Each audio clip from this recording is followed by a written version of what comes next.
War.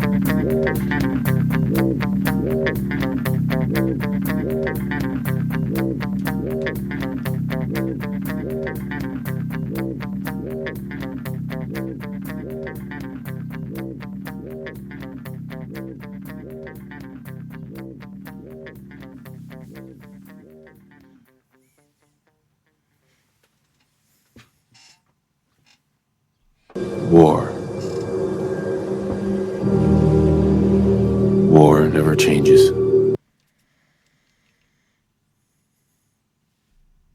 Hey guys, you're listening to All Things Gaming, which is a comedy podcast, and the views expressed within are solely ours. And not meant to be taken seriously. So enjoy the show.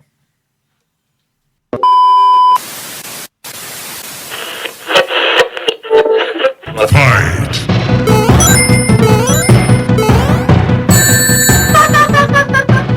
You win! What's going on, everybody? I hope you're all doing wonderful. It's a beautiful podcast Sunday. We don't usually get to the podcast on a day like today, but, you know, sometimes life happens and you just got to get shit done on when you can get it done. Absolutely.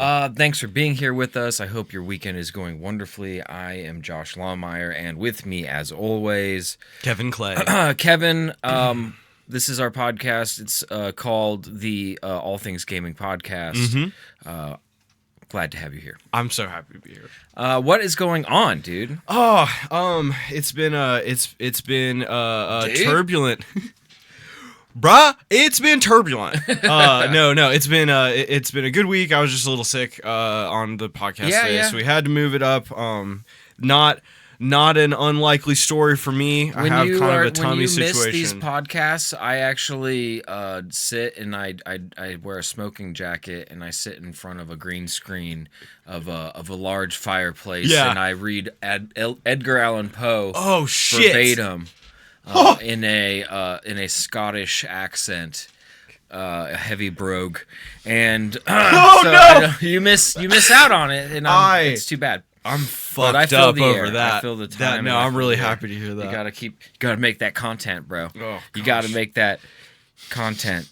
I would. You know what would be even better is as you were reading it, the fire. Somebody, maybe you just have like a program. Somebody's just pulling the corner of the fire, making it so much bigger. Eventually, over time, eventually, it's just a fire. You're enveloped in it, and you're just fire. Like nevermore. And then they green screen onto my jacket like flames.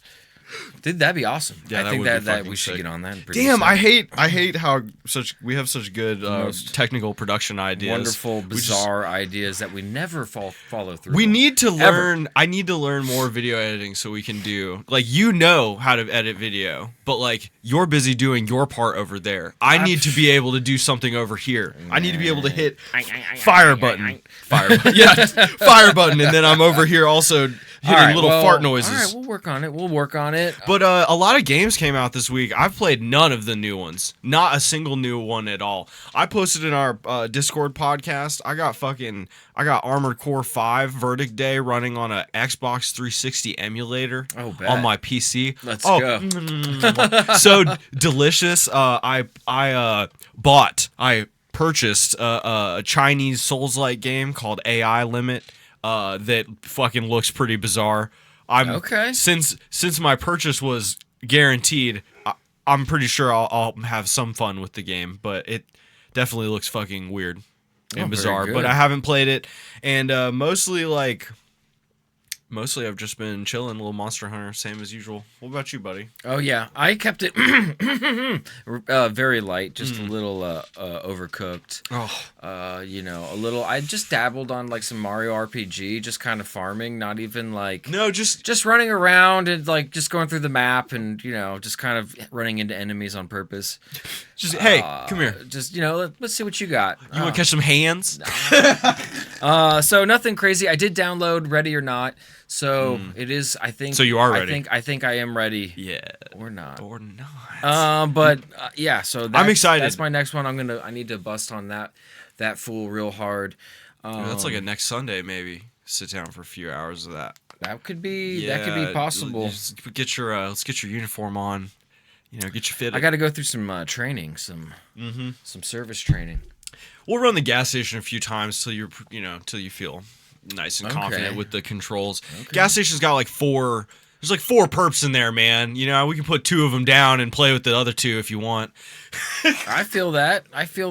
I'm excited to play it, but you know, until I do, I don't know. And until then, we'll carry on. Okay, so before we get into this, I just had a funny thing where a scammer called me. And you had a scammer? You Kit Bogan a little bit? I don't know, not really, but kind of. Dude was like, he called me, and immediately I was like, well, this is weird because it sounds like he's calling me from like a LAN party. Like it's like it was crushing in there. There was just stuff in the background until it was just like someone closed a door or something. I don't know. It was weird for about 5 seconds. He was close to 5 other people doing the same thing. And he was like, "Hey, this is," and dude sounded like he was ripped out of his gourd. And he was really, he was just what like, what nationality? African American. Okay, I'm gonna speculate. All right, so just a fella, and he was high. Yeah, and he was just scamming like, high. He was like, "Sir, your Chase, we're with Chase Fraud. You've been fraudulently frauded. You've been frauded." And they were like, "Did you make a purchase of, or did you have did a purchase you tried to make get flagged?" And were you trying to make that purchase? And you were like, it was which the one that I tried to make, and I did, and like end up not getting it because it was fraud. And I was like, yeah, no, I didn't get that. And then they hit me with another one, and I was like, and they were like, did you send your friend $300? And I was like, yeah, I did. Yeah, I did. It's weird that you know about that, but yeah, it's weird that you know. And then. And then you know they kept going on like this, you know, and he'd be like, "Did you do this?" And I'd be like, "Oh yeah, I spent that. That was me, big time. Oh yeah, big dog, big time." And then he was like, "Okay, well, but there's this big one where you sent like someone named David like $3,000," and I was like, "Bro, I wish I had $3,000 in my account to send somebody." And then he just sort of hung up on me. He just click. Yo. Yeah, I wish. That's crazy. Yeah. What time? Yo, that you should have been like, what time? What time did I send that? Because I'm on some new sleep medication, and I've been waking up in some interesting places. I don't even think I know a man named David. Right. So, I think I need to read my journals to find out. Hold on. It was just. Hold on. My stomach hurts. Bro, you wouldn't believe this. I got the weirdest tattoo. It says $3,000, David. It's just Memento. Yeah, just Memento him. Damn. See if you could keep him on the line. You know. No, I wasn't. I really was not trying to like talk to him anyway. But I hate that. But it was just like I knew immediately that this was nonsense. Trying to scam, and hey, you know what? He could have helped though. For $55, he would have been on the case. Wink. Oh, you know what I mean? Know. Yo, yeah. Dude, for $55, I got you. Yeah, dude. All right, Chase Fraud. I'll pay you. I'll pay you. So my name's Chase F. Rod, okay? Yeah, but, you know, whatever. So make the checkout or the Google Play amount, if you would. That was funny. And then the funny thing is, Grace is like in the other room, and she's talking to me because she thinks I'm talking to her. She doesn't know I'm in my earbud talking to this person. I'm like muting, and I'm like, I got a scammer on the phone. I'm trying to mess with them. Right. And, hey, well, hold on. And she's like, why? And I'm like, because they have to pay. They have to know that they're wrong. I need him to think he'll get money from me at least for a minute. I need to like waste his time a little bit. I was like doing stuff like rearranging shit. Oh, I love that. I was just like, you know. I'm such a if someone calls me and I'm on the phone for more than 60 seconds, I have begun to do something. I pace and then I'm like, ooh, chore. Or fucking sweeping leaves now. It's fucking what else? And the advent of the AirPod, like of the hands-free phone call. Yeah. You remember, you'd watch your mom. She'd hit like a phone, and then it's on a cord. Yeah. And she'd like go around the corner. She'd be watching fucking, Seinfeld. Oh, yeah. You get like 20 feet. Yeah. But like, you'd be like, first of all, you've created a limbo. Like, you've created limbo in the kitchen. I don't like that, Mom. Like, I'm fucking like. Turn a corner and get wrapped up in it. Yeah. Second of all, real. I'm trying to be on the internet. Can you get off the phone with our grandma that fucking lives around the corner? You're killing right now. Sorry, I think I got to call my mom and hash that out with her. Yeah, you need to work that out. I do, yeah. You're holding on to grudges. I am. All right. So anyway, that was fun. I love that story. I love the fact that you had a little fun with Scammer instead of letting them ruin your day. It doesn't happen often where someone tries to call me and I know immediately where I mean, I think it would be very difficult to get me. Yeah. Like I'm not. You're not tooting your own horn, right? But like, you're pretty sure you're abreast of what's going on financially. You know what I mean? They're Let not me check and see if the $300 I have in my account right now is there. Literally, when he was like, "You're getting scammed," and I like whipped my phone out and I was like, "Nah, everything's fine," And hold on, it's not a hey. My bag's not hard to count. Just give me a second. No, it's all there. It takes a glance. I just need to glance. I basically just have to see if it's the right amount of numbers. Like, is there hundreds, tenths, one spot? Right. Beautiful. Yeah. All right, cool beans. I don't see a negative. We cool. None of it was red either. Yeah. All right. We do have an excellent show for you today. Yes, we do. Some interesting gaming, like the end some of it is news, but this is philosophy. Yeah. Some gaming. We have to challenge some preconceived notions here. Indeed. The first so we're gonna talk about a PC Gamer article about fucking Mike Johnson, the House Speaker, and his thoughts on gaming, which, whatever. And then also the game industry is deprofessionalizing. Ryan Rigney apparently thinks this. And then homebrew channel news. We'll be talking about that. At the end. It's breaking and it's shocking. It is, and it is. Kevin, do you want to take this first one? I would love to. So, we're today we're going to be talking about video games by way of Medicaid cuts. Yep, we've politicized it further, and the joke's on the gamers who tried to rise up. This is like the new version of the pull yourself up by your bootstraps. Like we know what's right. Yeah. And we know we're going to dictate, you know, we're going to kind of like Korea it out to you. You know what I mean? It's more China. But first of all, before I get into this, I just want to say I've had now 2 pairs of boots. Neither of them really the straps I could do much pulling with. I mean, I could pull the boots on, but pull myself up? No way, not on some docks. It's physically impossible. Not on some docks. Pulling oneself up by my own bootstraps. No, I thought I had to walk it. Defying physics. Nah, but I want to. I don't think though. That's how it's supposed to work. Yeah, that's why I wear sock shoes. That's why I wear sock shoes now, because no one will. There's not even straps. It's just I'll be all right. Just occasionally, someone will be like, "Hey, did you hear what Kanye said?" And I'll be like, "No," and I'll keep walking. Young men. PC Gamer by Tyler Wilde on PC Gamer says young men are playing video games all day instead of getting jobs because they can mooch off of free healthcare, claims House Speaker Mike Johnson. Mike Johnson says the healthcare program leads to able-bodied young men playing video games instead of working. This is not good. This is not good for America. And if you were to see the picture in this article, you could see Trump. He doesn't think it's good either. Medicaid is a U.S. health insurance program for people with low incomes. It's funded by states and the federal government, and like most government programs that help people in some way, it is one of the Trump administration's target for cuts. Why? Video games, of course. More specifically, part of the plan is to implement work requirements for Medicaid eligibility. Yep, this is currently only a feature of the program in Georgia, and to justify adding this administrative hurdle for patients and states, Republicans are claiming that access to taxpayer-funded healthcare is causing young men to waste all their time playing video games instead of working. This is just me speaking right now, but that's some astronomical leaps in logic. Like that's platforming. Bro. I don't even think I could get done in my finest gaming hour. No one, quote, has talked about cutting one benefit in Medicaid to anyone who's dually owed. What we've talked about, yes, they have, by the way, is returning work requirements. So, for example, you don't have able-bodied young men on a program that's designed for single mothers and the elderly and disabled. They're draining. What, young men aren't? I'm sorry. Please. Young men aren't capable of being disabled. Nope. Or no, they're not. What? Shut. Get back. Get out in the workforce. Yo, I think I've got a pretty reasonable argument, and somebody comes with a like it's a basketball and just blasts it back into your face. No.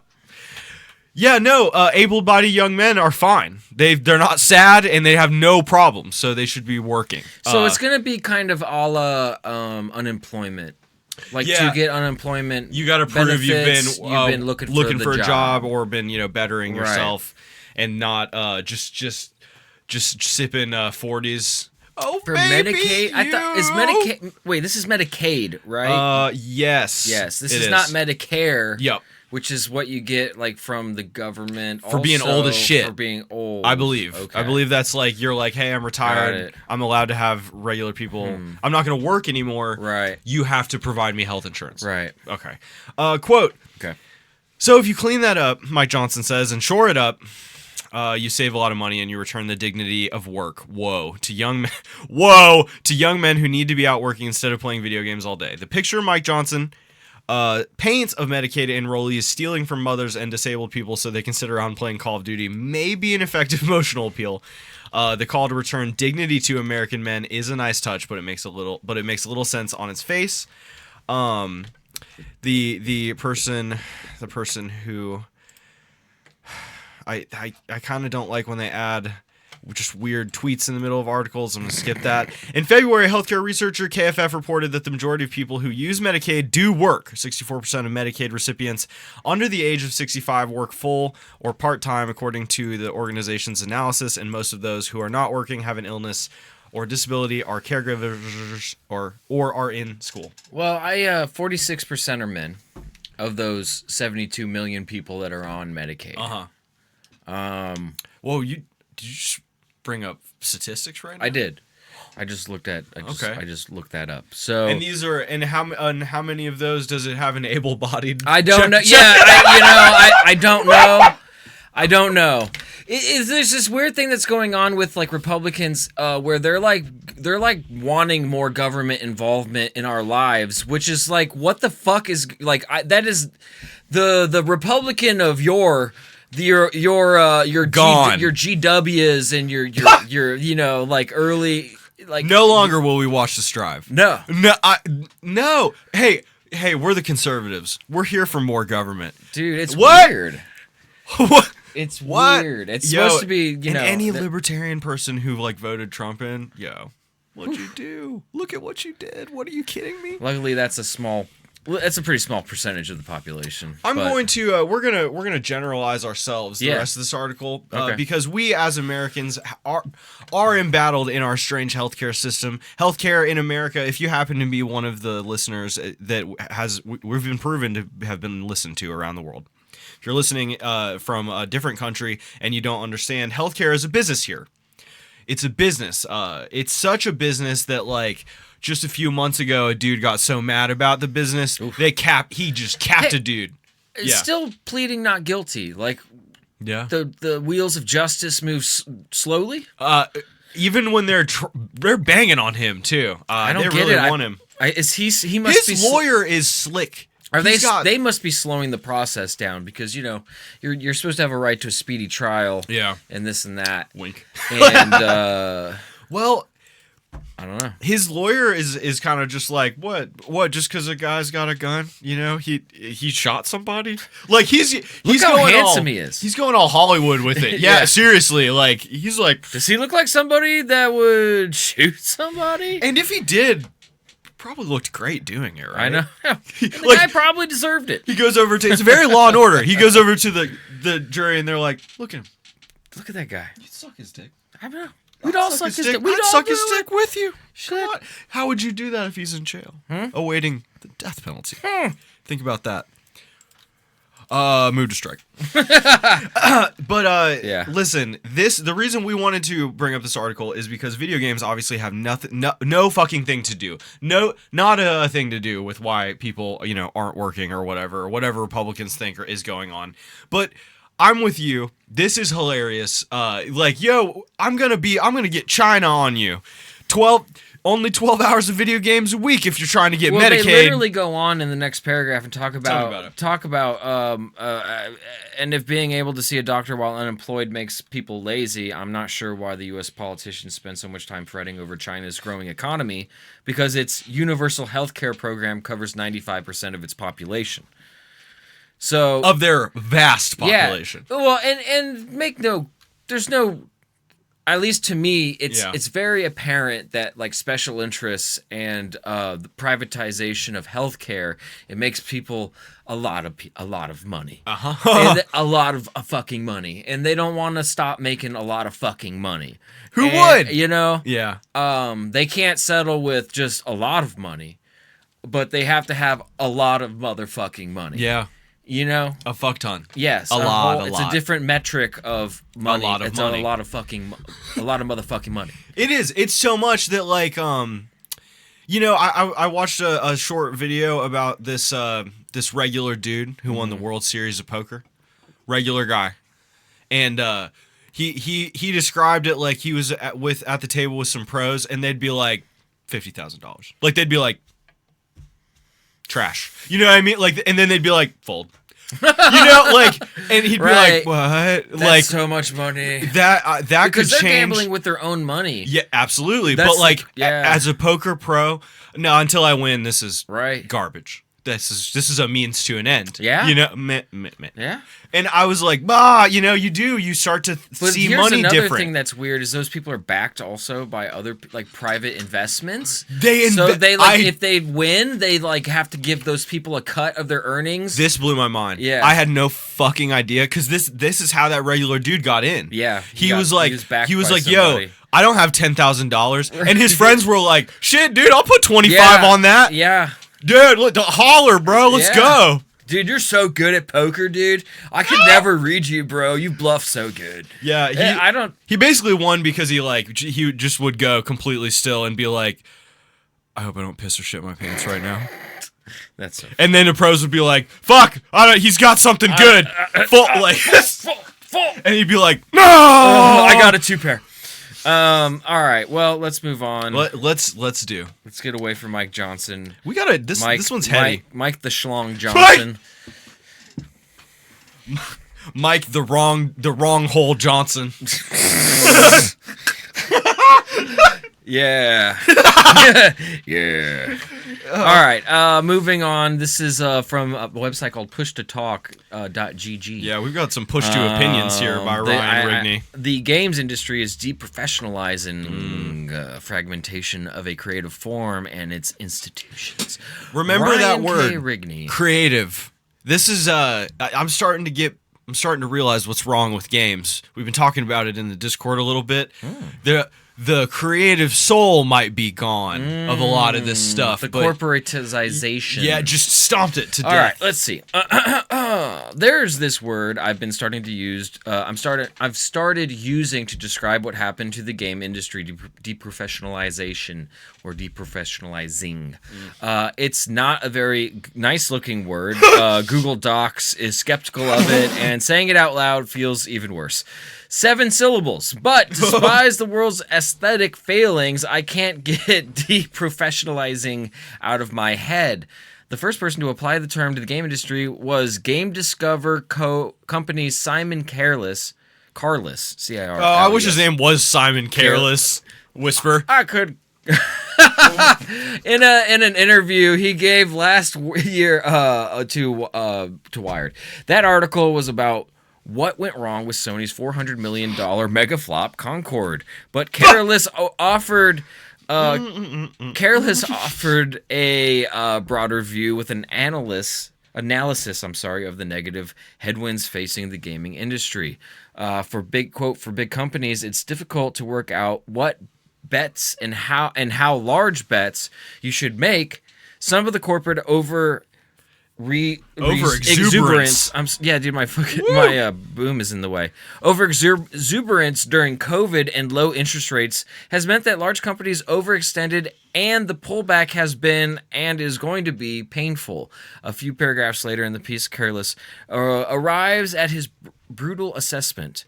If you have a stable parent company with a balanced set of single-player and live service releases, you should be in decent shape, says Careless.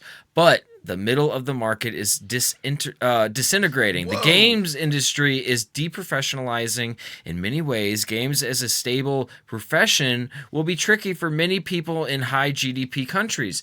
Because with AI and being able to cut down on the amount of people, they don't need as many. You know what I mean? There's going to be too many people for the market. They're cutting out people they need. The people need to be there to do this. Fucking Wonder Woman, Concord. Fuck. So I'm going to skip down to this. What I mean is what's actually happening. A few trends stand out. Old games are killing new games, particularly for free-to-play live service titles. Games released over 5 years ago are absorbing the vast majority of the player attention and playtime on PC and console. And particularly, basically, no Western game developer has released a hit for free-to-play game since Valorant in 2020. Are you kidding me? Oh my god. So the world's biggest game studios now struggle with distribution. Their inability to reliably drive sales means legacy houses can no longer promise stable careers for employees. And then 3, indie, at least some, are thriving. Smaller teams, and we've been talking about that for a while, small teams are more competitive than ever with the big studios. Some solo develop, because they're small teams, they cost a little bit of money, they make a lot of money. Some solo developers are even driving 100 million plus sales in mere months. Blatro. That is that is unthinkable in any other entertainment industry. So yeah, I don't know if deprofessionalizing is the word, but it is changing. Deprofessionalize, I agree with you. That's a bad word for this. Yeah. It's we're scorching the earth. I mean, like you have set fire, not you. You have set fire to everything that made games like a passionate, exciting thing. Well, games come out themselves. every year. We're all games are always going to come out. There's always going to be another game. The first thing you said blows my mind. Nothing has competed with Valorant. Oh yeah. First of all, Valorant's 5 years old. That blows my mind. I thought that came out yesterday. Fuck me. That sucks. But that means for 5 years, and more like 7 because of the development, every single thing that's tried to compete with cute anime Counter-Strike didn't. That's a lot of money just down the drain. Fuck, that includes Overwatch 2. Really? Well, just because they don't outsell or outperform the other games, I think they're just talking about people playing it. And continuing to play it. Player base. Like they're just saying we could put out a game tomorrow and people might play it for a week. It's like the gamers were locusts when it came to free to play games because it was like, what's the soup du jour? I could hear the noise when you said that. They're just going, they're like, oh, Modern Warfare, PUBG, Tarkov, over to here, Absolutely. and it's just who's gonna get lucky enough to make those hundreds of millions of microtransaction dollars in a short amount of time, but until people lose their attention. Right. Their attention span is spent. Another thing is, as we've been discussing forever, is these small indie teams basically they basically make a game almost at the insinuation that they'll make their nut back, hopefully. So anything after that that is just, it's just cake. I mean, it's just cake and ice cream. This article brings up Schedule 1. We brought up Blatro, a team of essentially 1 to fucking 4 people who won a game award. Not a big deal. Dude, Schedule 1 came out in early access last month. Yeah. And they've made $50 million. Dude, the way that once it got to a point where I would be like, all right, this is bigger than me. This is bigger than us. Yeah. That's when I sell and I'm out. You know what I mean? This is when I go all right, we've done it. We've made the thing. We've created the piece of art. Yeah. And what I wanted to say, I've said. Right.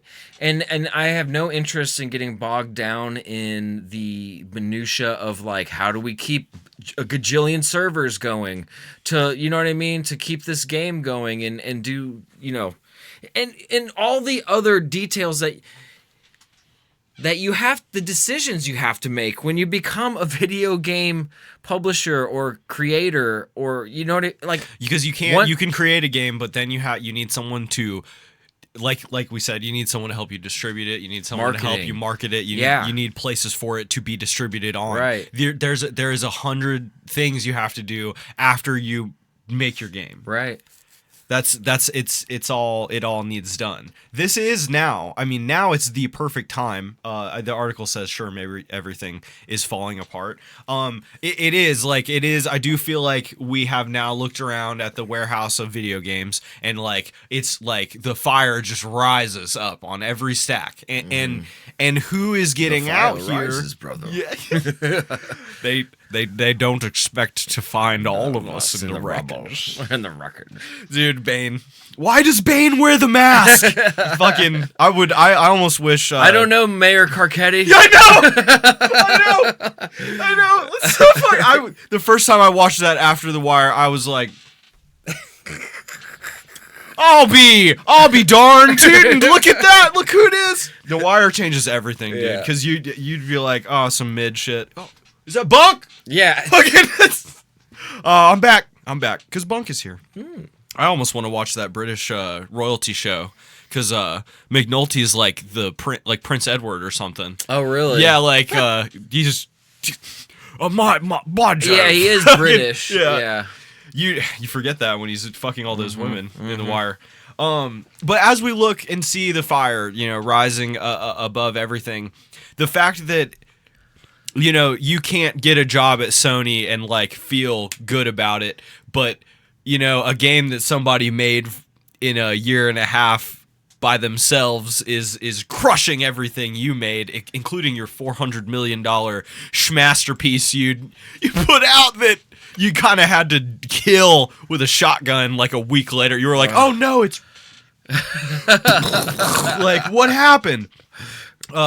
There's going to be some really cool things come out of this. I hope in the crash we rise and learn like things. Phoenixes. Yeah. I hope we learn we learn our lesson. This is like I don't want to look back at us doing a podcast like as straight up younger people being like, dude, what's wrong with like I think sometimes about us being like, yo, Cyberpunk, why'd they push it out if it wasn't done? You know what I mean? But it's like, look at the canary dying in the coal mine.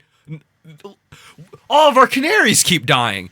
What's up with this coal mine? You know what I mean? Like, and now it's just, I don't know. Let's do it again. Just flames, like it's gonna blow up. We're fucked. This is it is. We're in trouble. This is in trouble. And our next thing will prove that we're really, really in trouble. But closing thoughts?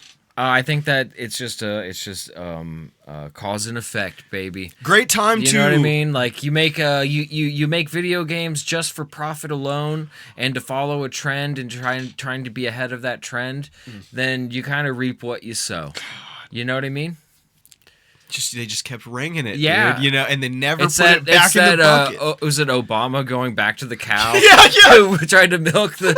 I don't even know what the context of that was, but they use that meme all the time for stuff.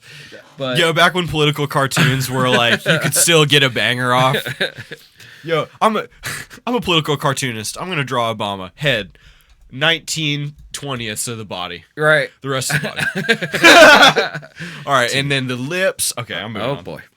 Hold on. All right. We have some incredibly weird news about very recent. Yeah, this is breaking news as of today. And I've been a part. I've used a lot of this stuff for a long time. So if the Wii homebrew community is in shambles, a man, well, ostensibly a person on Blue Sky named Oatmeal Dome says the homebrew channel has ceased development. Developer alleges that key figures in the Wii homebrew community stole code from Nintendo and other projects. Quote, the Wii homebrew community was built on top of a pile of lies and copyright infringement, unquote. Archived. Wait, is this a paid service or is this free? Homebrew channel was how you hacked your Wii, my G. Why are we tripping about like? Because they're still working on it. Why are we tripping about stealing code for something that's illegal anyway? Because you know what I mean? Because ethically, we've always stood upon. I reverse engineered this. Like, it was on you to make this, unreverse engineerable. Because I did it by myself, this is now its own beautiful thing. I think it's whack. People fucking leak codes like all the time. Mm-hmm. People share snippets of code on the internet Yeah. all the time. Yo, check this out. But I mean, I understand like the argument of intellectual property, but I feel like that argument's tossed out when we're talking about the context of literally jailbreaking and like doing an illegal act anyway.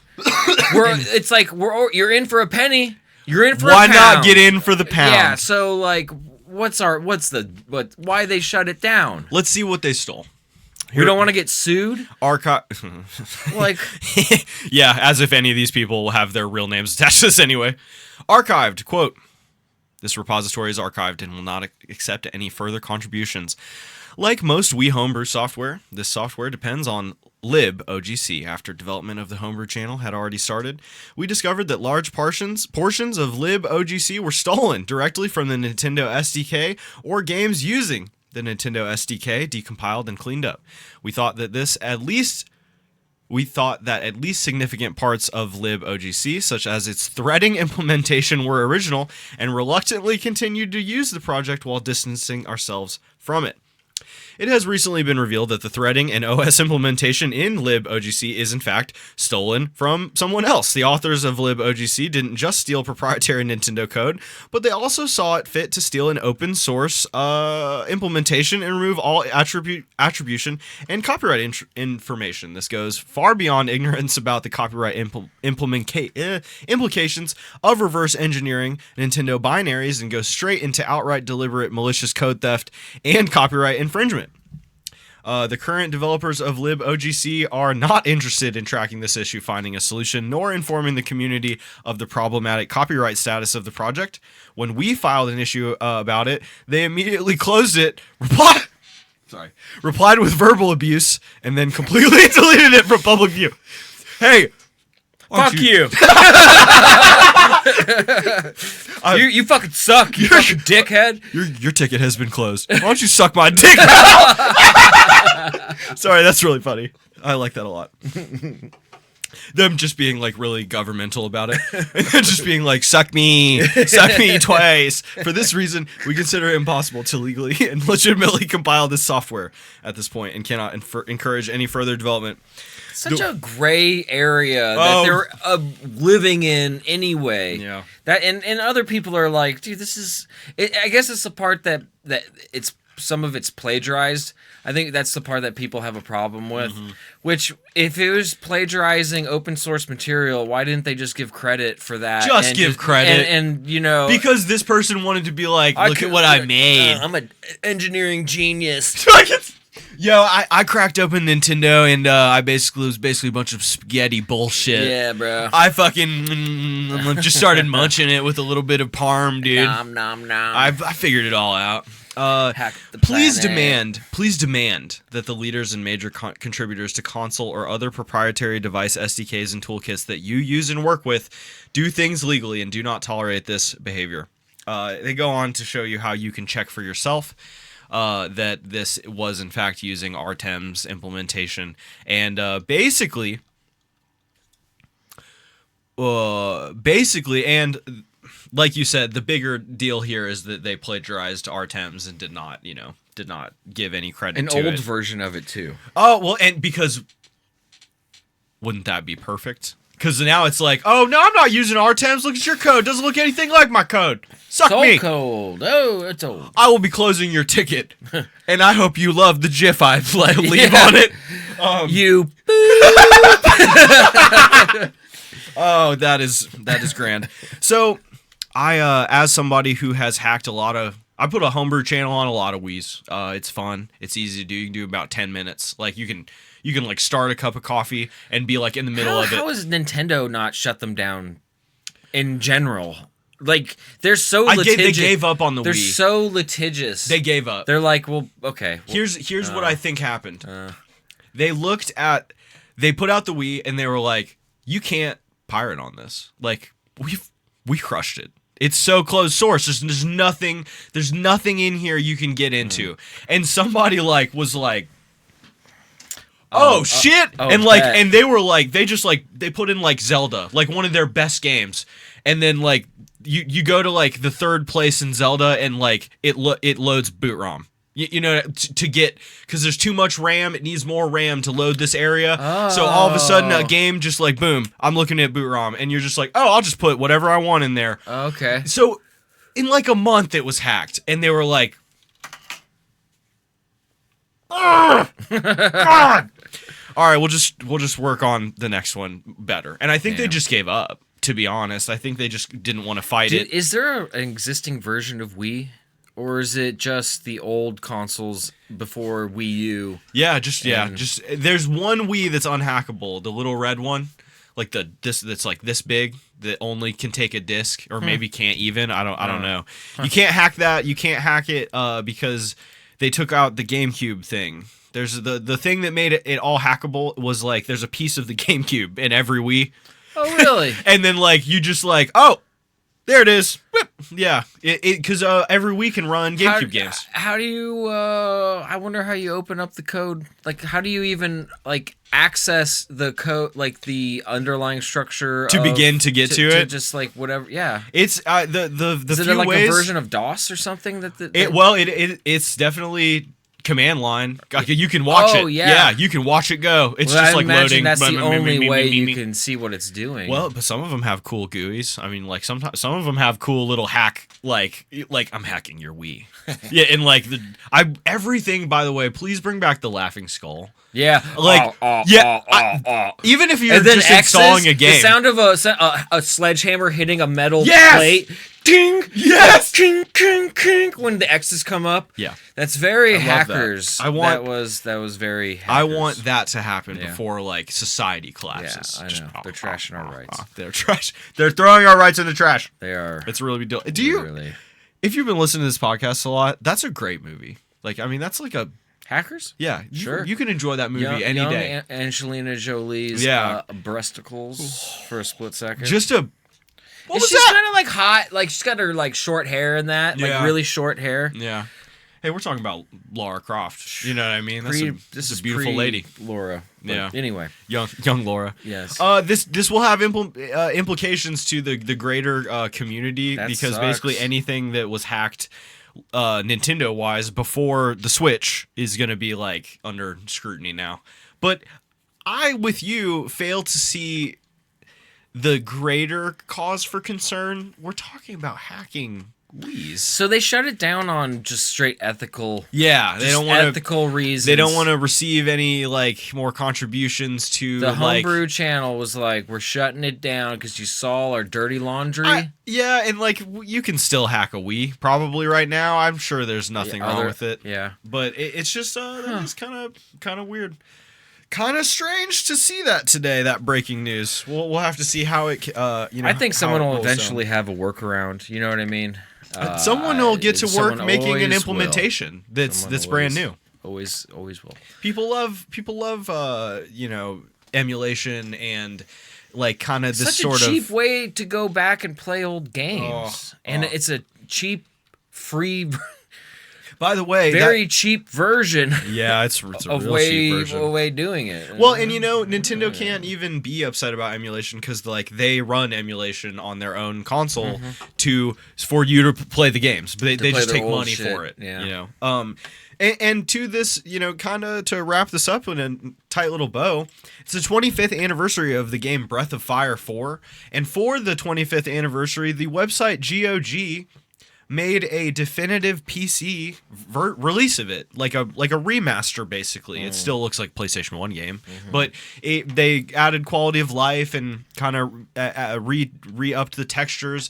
And for $10, a game you kind of couldn't really play unless you emulated it is going to be available on PC forever without DRM.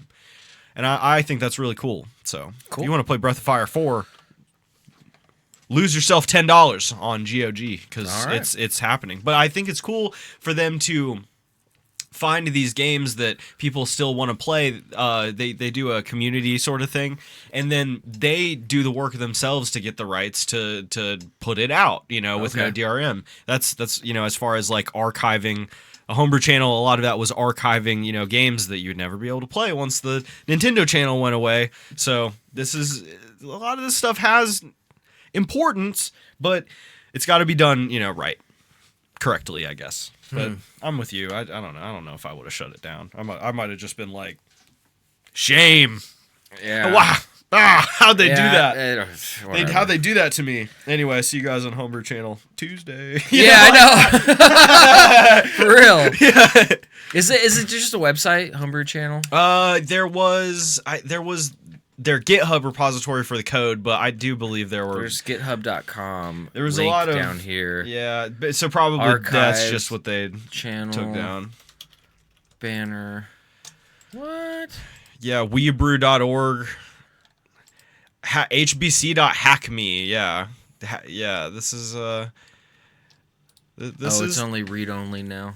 Oh, I see. So they only did. Well, you can still download it from the hbc.hackme.com. That's hack me, MII, by the way, the cute Nintendo way. We. Get so you can still do it. You can still do it. All right, good. You can still banner bomb your Wii. The world's not over yet. No, not yet. Not quite. All right. Well, cool. I'm glad we got that on the docket.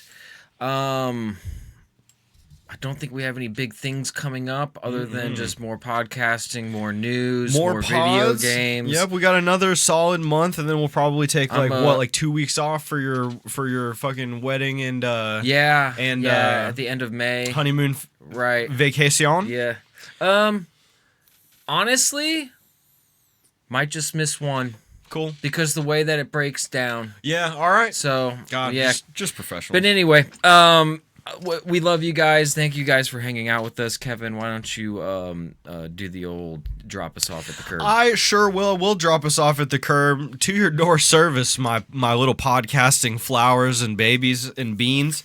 We have been All Things Gaming. We're a video games podcast, opinions, news, and ideas that you can find at our Patreon. In the description. Also, we have a large backlog of content available at soundcloud.com/getinthecargamer. You can find All Things Gaming available on Spotify and all podcasting platforms of your choice. We're also live Twitch podcast and stream at twitch.tv/allthingsgamingpod, where you can be part of the show if you want, or just see me looking cute playing video games in the middle of the night. It really just depends. But we really appreciate you coming out to the show and being part of it. Please tell your friends. Please subscribe. Please, please put us on a USB and send us over the border in a balloon. Do something. Do your part. Do your part. Yeah. Stand out. Yeah. If you're not gonna lead, then get out of the way. That's right. Like my mom always said, lead, follow, or get out of the way. Yep. It's we got places to go, people. My dad would always say, how about a half dozen of us get out of my fucking kitchen? I'm cooking. We have been All Things Gaming. Until next time, bye-bye. Love you guys. Peace. Peace.